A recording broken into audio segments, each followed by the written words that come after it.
ആശുപത്രിയിലേക്ക് കൂടി പോവുകയാണ്. 13 പേരാണ് ആശുപത്രിയിൽ ചികിത്സയിലുള്ളത്. റിയ ബേബി അവിടെ നിന്ന് നമുക്കൊപ്പം വിവരങ്ങളുമായി ചേരുന്നുണ്ട്. റിയ, ഈ 13 പേരിൽ പ്രായമായ ആളുകളുമുണ്ട്. പക്ഷേ ആശങ്ക വേണ്ട എന്ന് തോന്നുന്നു ഇവരുടെ ആരോഗ്യത്തിന്റെ കാര്യത്തിൽ, അല്ലേ? അതെ ആര്യ, ഇതിൽ 3 പേരുടെ സ്പൈനൽ എക്സ്റേ എടുക്കാൻ അവരെ കൊണ്ടുപോയിട്ടുണ്ട്. അത്തരമൊരു പരിശോധന കൂടി ആ 3 പേർക്ക് വേണം. പക്ഷേ ആശങ്കപ്പെടേണ്ട തരത്തിലുള്ള പരിക്കുകൾ 11 പേർക്കും ഇല്ല എന്നതാണ് ആശുപത്രിയിൽ നിന്ന് അറിയിച്ചിരിക്കുന്നത്. ഒരു മൈനറായ ഒരു കുട്ടിയാണ് ഈ കൂട്ടത്തിലുള്ളത്. 15 വയസ്സായ കൊല്ലം സ്വദേശി അങ്കിതയ്ക്കും കാര്യമായ പരിക്കില്ല. അങ്കിതയുടെയും സ്പൈനൽ എക്സ്റേ എടുക്കുന്നുണ്ട്. മറ്റു ഗുരുതരമായ ആരോഗ്യ പ്രശ്നങ്ങളില്ല എന്നത് ആശുപത്രിയിൽ നിന്ന് വ്യക്തമാകുന്നു. 11 പേർ ആശുപത്രിയിൽ പ്രവേശിപ്പിച്ചതിൽ കൊല്ലം, ആലപ്പുഴ, പത്തനംതിട്ട സ്വദേശികളാണ്.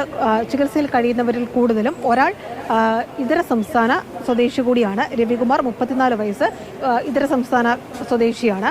മറ്റുള്ളവർ പരിക്കേറ്റ് ചികിത്സയിൽ കഴിയുന്ന അഞ്ജലി 44 വയസ്സ് കൊല്ലംകാരിയാണ്.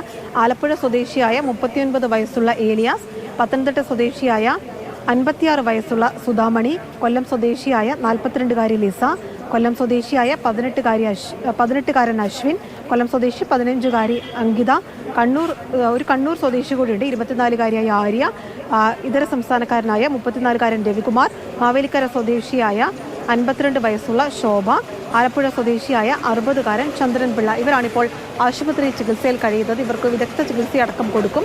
മറ്റു പരിശോധനകളും നൽകും.